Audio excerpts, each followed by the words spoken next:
Hey everyone, and welcome to the channel. Today we're talking about something really important and honestly kind of hopeful. We're diving into how HIV drugs could potentially be produced for just $40 a year for every patient. I know, right? It sounds crazy, almost impossible, given how expensive life-saving medications can be. But stick with me, because we're going to break down the factors that make this ambitious goal actually achievable. We're talking about the science, the economics, and maybe even a little bit about, the power of collective action and stuff. Let's do this. So, the first thing to understand is the role of generic drugs. Think of it like this. A brand name drug is like the first edition of a really important book. It's expensive because a lot of money went into the research and development. But once the patent on that book or drug expires, anyone with the know-how can print and sell their own version. That's what generics are. They have the same ingredients, the same effects, just without the brand name markup. And when more companies start making the same generic drug, you know what happens? Competition. And competition drives prices down.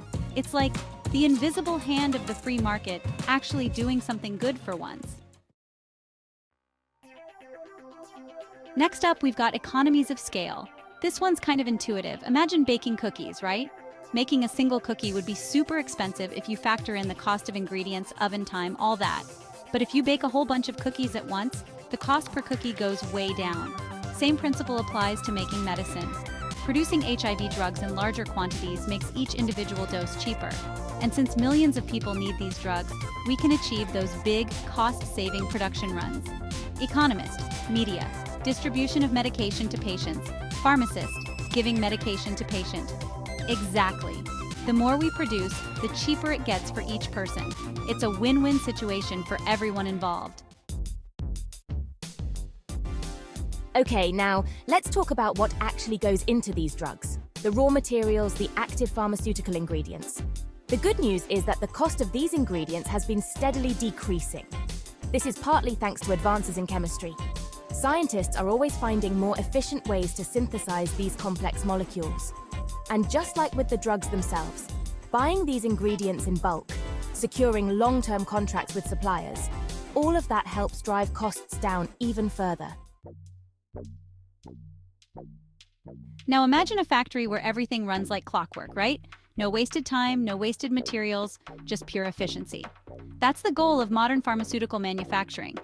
We're talking about things like continuous manufacturing processes, basically a non-stop flow of production and really sophisticated quality control measures that minimize errors and waste. All of this contributes to making each pill, each dose, more affordable.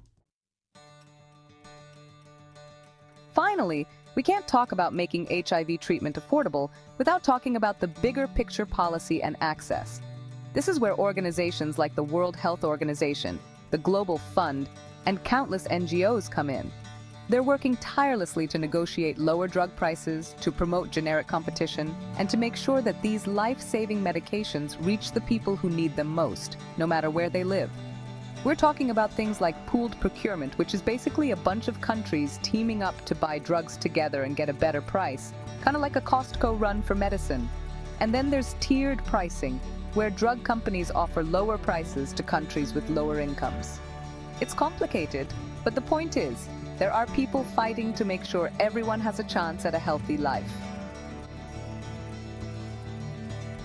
So, yeah, producing HIV drugs for just $40 a year per person, it's not some far-fetched dream, it's totally possible. But it takes a lot more than just scientific breakthroughs or efficient factories. It takes political will. It takes global cooperation. It takes recognizing that everyone everywhere deserves access to life-saving treatment. Thanks for watching, and seriously, don't forget to like, share, and subscribe for more videos about, the world and stuff.